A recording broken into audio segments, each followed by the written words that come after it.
This is Ros Jones, your business coach with my weekly podcast show, Bold Business Bits, coming to you from Yorkshire. This is where I have a great conversation with a phenomenal female business boss. We share some of the bold stuff they do, lessons they've learned, adversities they've overcome, and the fun they have. And then I'll be dipping into my toolkit and sharing a top tip. Business can be lonely, so make sure you join us each week and be part of our show.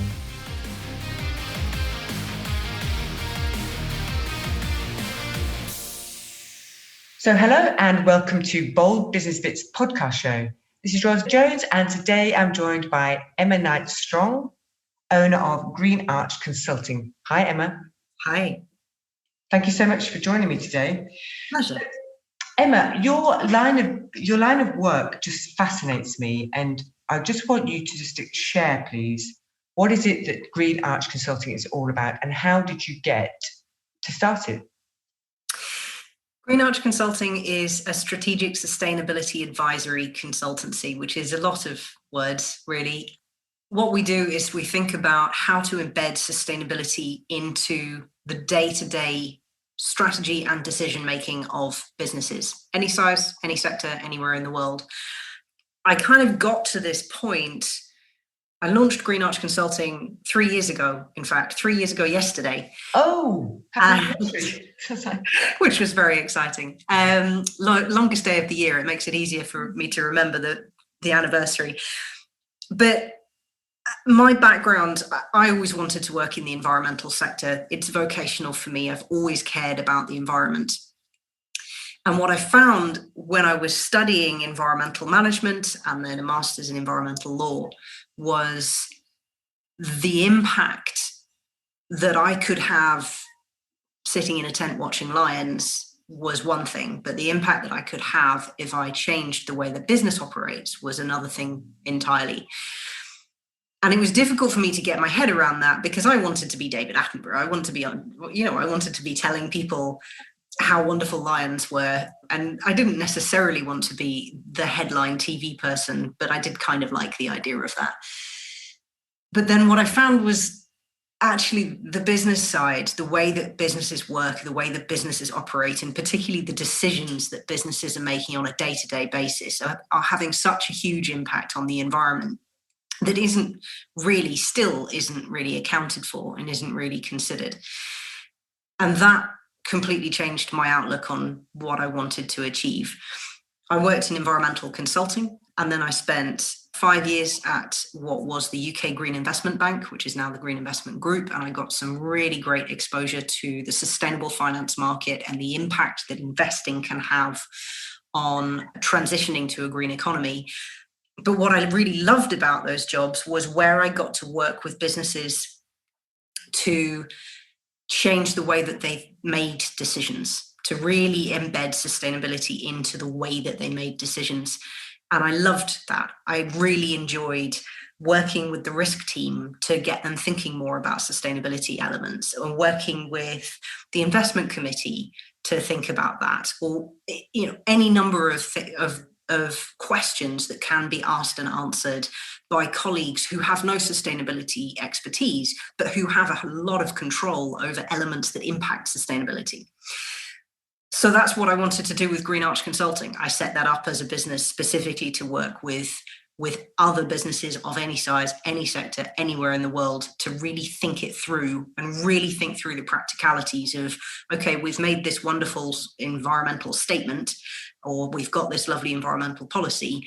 How do we then practically implement that through our day-to-day business? Yeah. And that's so interesting because I've just been thinking a lot about business values being so important in order to attract the right employees and the right customers. And how do you then sort of disseminate that throughout a business? How do you get everybody to buy into that? Or do you recruit them on the basis that actually this is our values, do you agree with it? It's a really good question. What I'm finding now more and more is that actually everyone in the business is already bought in. Right. Likelihood is, there is a bias to this in that by the time they come to me, they already know that they want to change. Yeah. And I have set my own set of business values where I only really want to work with businesses that want to make a change, that are committed to making a change. I'm not particularly interested in helping a business tick the box by just providing a bit of CPD training or a policy if they need it. I want to work with a business that might not be able to change immediately, but is in the long term really bought into the concept. So what I find is that when we have workshops around why are we doing this, and that's often what I start with, is articulating that why. Why are we even thinking about sustainability in the first place as a business? Everyone's already bought in. They're just saying, well, I already do this at home. I really want to do more in my job. And you're not just finding that from the graduates and the millennials and the Gen Xers that are coming in. You're actually finding that from the MD and the CFO. And that's really interesting because that is a change and a shift that's happened just really in the last few years. There's obviously always been the purpose-based businesses that have operated differently, but some of my clients are not what you would refer to as purpose-based businesses. And they've all got this genuine interest in it. But that's where it's always stopped because they love the idea and then somebody brings them a business case and it costs a bit too much. So they go, oh, well, we'll shelve that and think a bit harder next time. But what's happening now is they're seeing the business case and they're saying, okay, yes, it is going to cost us more right now, but we can't afford not to do this because our investors need us to do it, or our stakeholders, our clients and our customers need us to do it. So let's find where are we going to find the money from? And so the conversation has completely changed, which is fascinating. It is, isn't it? And what's the outcome that they're looking for? Is it a reputational thing, or can it be quantified in any way? I think it's a very good question. I think it's probably fair to say that a lot of my clients come to me because they want that reputational side. They're seeing more requests from customers and clients for sustainability information, and what they want is help in saying sustainable stuff. Yeah. What then happens is we delve into the detail of how, okay, that's fine, we can write an environmental policy or we can write an environmental report of some sort. That's absolutely fine. We can do that. I will not be saying anything in that report that I don't think we can justify. I will not be saying anything in that policy that I don't think is correct. But actually, once we do that, how are you going to back it up? How are you going to quantify that? And it comes back to accounting principles, funnily enough, which is what gets measured gets managed. And if you're not measuring it, you have not got a hope in hell of managing it. So we then go on that journey. And that's why, to an extent, I refer to myself as a sustainability coach, because my job is to get my clients comfortable with sustainability concepts and data and collection and reporting so that they can then take it on themselves. They've all got a huge number of extremely valuable skill sets when it comes to sustainability. They just don't necessarily know how to put them all together. And that's my job, is to help them do that. Yeah. Fabulous. And I guess that, well, I know that sustainability and environment they are all becoming increasingly more important. We're more and more aware of these topics. Is it a female thing? Because females have typically been the sort of, the nurturing, and it seems a sort of nurturing concept, or is it, where's it coming from? No, it's a really interesting one, because I started off in the environmental impact assessment field, which often works either within or alongside planning, landscape architecture, and engineering firms. And typically speaking, the environmental teams were closer to 50-50 in terms of male, female than any other department.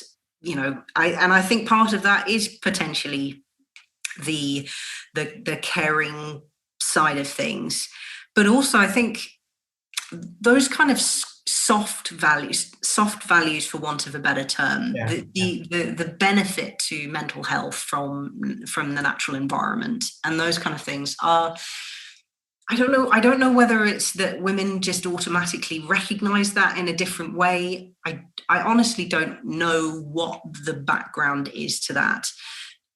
But I do tend to find that it's much more balanced in terms of gender diversity in particular. There is certainly an issue with racial diversity particularly in the UK sustainability market, but gender diversity, I think, is definitely quite even. Yeah, maybe not at the top. Maybe not at the top. Yeah.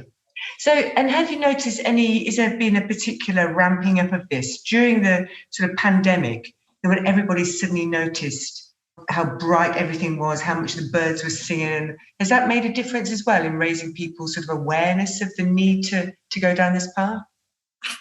I think the lockdown and the pandemic gave a lot of people, and in particular, a lot of businesses, time to think, which sounds counterintuitive because, of course, we were all firefighting. No matter what business we would run, or no matter what job we were doing, all of us were firefighting. We were either too busy or we were furloughed and really stressed about it. So it does sound counterintuitive. Yeah. But what we saw during the lockdowns was a number of businesses at the strategic level, the heads of those businesses sitting down and thinking, how do we make our business work in the long term? We've got a firefight right now, but long term, how is this new world going to impact us?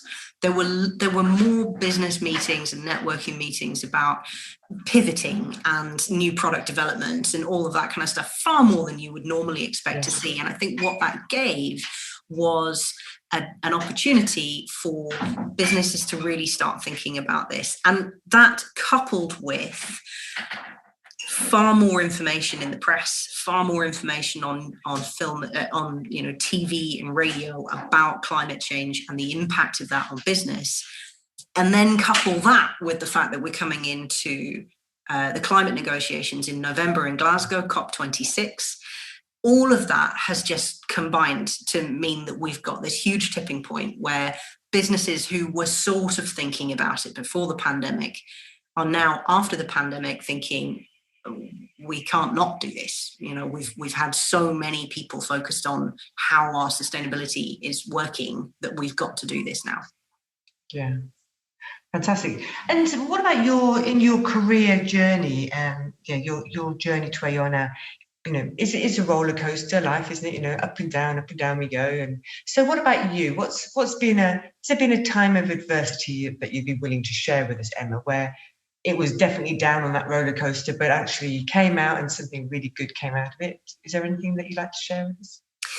Well, I said earlier that I really wanted to be the next David Attenborough, and I decided that when I was 8 years old. So I knew right from the start what I was going to do, and I even, I made sure I was studying subjects that allowed me to go down that route. Although for some reason I didn't study media studies or any of the things that probably would have been quite useful for that kind of career. It was more biology, ecology, environmental science. What was it when you were 8 that happened that made you suddenly realise that's what you wanted to do? Were you watching a David Attenborough film or something? Oh, probably. Yeah. Probably. But also at that time, when I was growing up, there were the cartoons on TV with things like Captain Planet, who was like my hero. It's great. Yeah. I can still sing the song, but I'm not going to put you through that. I think there must have just been a culmination of concern over the environment. We had concerns over acid rain. We had all sorts of other things that were happening. And it just felt to me like something I really wanted to deal with. I also grew up in a rural area, went on holiday to rural areas as well. And the environment was just always something that I was immersed in at all times. So I went to university and I studied environmental management. And as part of that, I got an opportunity to go on a research trip to Malawi. We were in the Nika National Park in Malawi, which was really exciting. We got an opportunity to do all of these surveys. We also went out from the main camp to secondary camps to do further surveys. That gave us a huge opportunity to get further and see more and do further surveys. What happened during that was quite an interesting one. We got attacked by a hive of African killer bees. Oh, Which, wow. which was quite painful. I ended up getting stung on my head What happened? well over 100 times. They're just very aggressive bees, and we didn't realize how aggressive they were. So we were sitting in this lovely meadow with lots of wildflowers, and there were lots of bees around, and it's the kind of thing that you don't really get frightened about. And one of the other researchers with us was sort of going, "Oh, there's a bee," and we were like, "Oh, it's a bee. You don't need to swat it off. It's just a bee."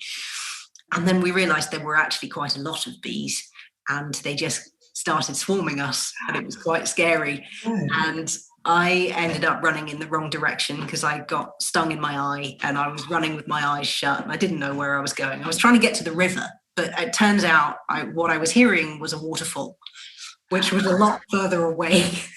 I wanted to just get to the river and jump in the water and get them off me, but that didn't really work.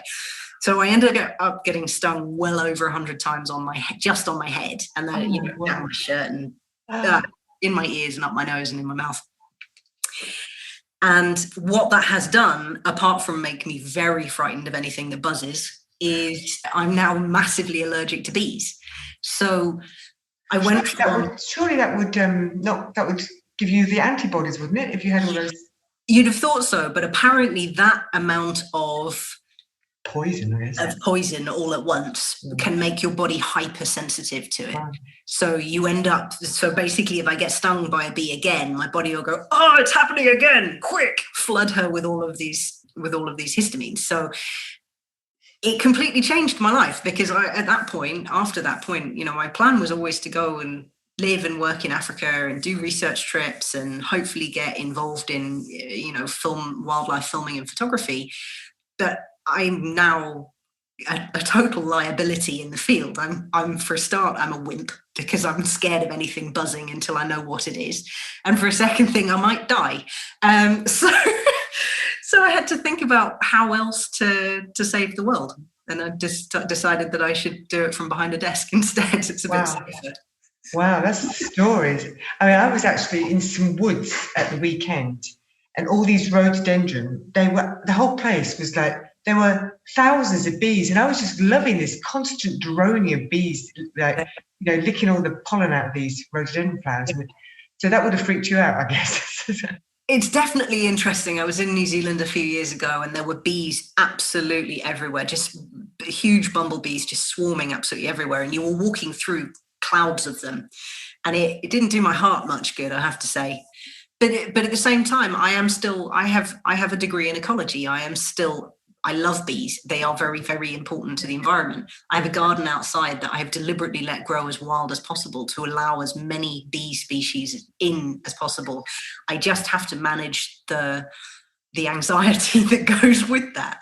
Is it just African bees that you'd be allergic to, or all bees? All bees, but the risk comes with the aggressive ones that will attack you for very little reason. So, and in this country, I have relatively little risk unless I sit on a bee or go and kick a hive, which I would hopefully never do. Yeah. Wow, that's amazing. So the bees just basically helped give us you and Green Arch Consulting. They did, yeah. Well done, bees. I'm sure the bees are so clever, aren't they? So well done, bees. I've got them to thank. Yes.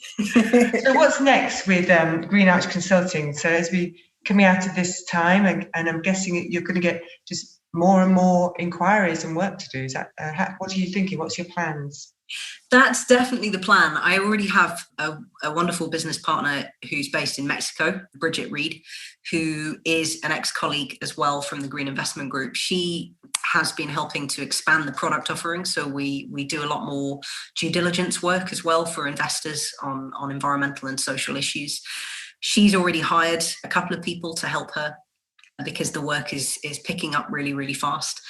And so there's just bigger and better things, really. Green Arch Consulting is a boutique consultancy. I don't see us necessarily getting huge, but with the right people, we can definitely expand.